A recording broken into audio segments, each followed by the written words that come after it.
Hi കൂട്ടുകാരെ, welcome to നമ്മുടെ വീടിന്റെ അടുത്ത് നമ്മുടെ കൊച്ചി കാർണിവൽ പോലെ ഒരു കാർണിവൽ നടക്കുവാണേ. എല്ലാ കൊല്ലം വരാറുള്ളതാണേ. അപ്പൊ ഞങ്ങള് ഈ കാർണിവലിന് വന്നതിന്റെ ഒരു വേറെ ലക്ഷ്യം കൂടിയുണ്ട്. ഈ കാർണിവലിന് നമുക്കിവിടെ ഏറ്റവും കൂടുതൽ വെള്ളക്കാരാണോ ഉള്ളത്, അത് നമ്മുടെ ഇന്ത്യക്കാരാണോ ഉള്ളതെന്ന് നോക്കാവേ. എല്ലാ കൊല്ലം ഞങ്ങൾ വരാറുള്ളതാണ്. ഞങ്ങളിവിടെ വന്നപ്പം വെള്ളക്കാരെ ഒന്നും കാണാറില്ല. ഇത് നമ്മുടെ നാട്ടിൽ ചെന്ന പ്രതീതി. അപ്പം നമ്മുടെ നാട്ടുകാരെയൊക്കെ കുറച്ച്, ഇല്ലെങ്കിൽ എല്ലാ സംസ്ഥാനക്കാരെയും ഇവിടെ കാണാം. അപ്പം അവരെയൊക്കെ ഒന്ന് കണ്ടിട്ട് വരാം അല്ലേ. അപ്പോൾ അതിൽ നിങ്ങൾ എണ്ണ എടുക്കുക, എത്ര വെള്ളക്കാരുണ്ട്, എത്ര നമ്മുടെ രാജ്യക്കാരുണ്ടെന്ന് നിങ്ങൾ എണ്ണ എടുക്കുക കേട്ടോ. എന്നാ പോയി നമുക്ക് വെള്ളക്കാരെ തപ്പാം. നോക്കിയേ, പഞ്ചാബികളുണ്ട്, തമിഴ്നാട്ടുകാരുണ്ട്, കർണാടകക്കാരുണ്ട്, ഗുജറാത്തുകാര്, എല്ലാ നാട്ടുകാരും ഉണ്ട് കേട്ടോ. പക്ഷെ വെള്ളക്കാർ ഇവിടെ കുറവായിരിക്കുവേ.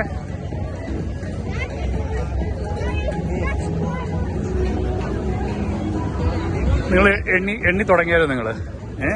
ആദ്യമേ എന്നെയും എന്റെ കുടുംബത്തിനെ തൊട്ട് എണ്ണി തുടങ്ങി കേട്ടോ. ഞങ്ങൾ വേണ്ട 4 പേരുണ്ട്, ബാക്കി വേണ്ട. ഞാനിപ്പോൾ 100 പേര് തന്നെ എണ്ണി കേട്ടോ, നമ്മുടെ ഇന്ത്യക്കാരെ കേട്ടോ. പിന്നെ ഫിലിപ്പീൻസ് രാജ്യത്തും ഇല്ലെങ്കിൽ മറ്റുള്ള ഏഷ്യൻ വംശജരൊക്കെ ഉണ്ട് കേട്ടോ.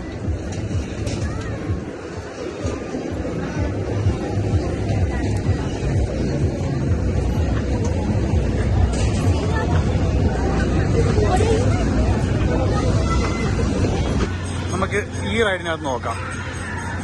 ഈ റൈഡിനകത്ത് നമ്മുടെ നാട്ടുകാരാണോ ഇവിടുത്തുകാരാണോ കൂടുതലെന്ന്? 2-3 ഇവിടുത്തുകാരൊക്കെ ഉണ്ടെന്ന് തോന്നാം. 2-3 പേരുണ്ട് കേട്ടോ. റോസ്മി, അപ്പം ഞാൻ കൗണ്ട് ചെയ്തു കേട്ടോ. ഞാൻ 200 അടുത്ത് നമ്മുടെ നാട്ടുകാരെ ഇല്ലെങ്കിൽ പല സംസ്ഥാനക്കാരെ കൗണ്ട് ചെയ്ത് 200-ന് ഇടയ്ക്ക് 4-5 പേര് വെള്ളക്കാരെ കണ്ടു കേട്ടോ. എന്നാ പിന്നെ ബൈ അവർ കാനഡ.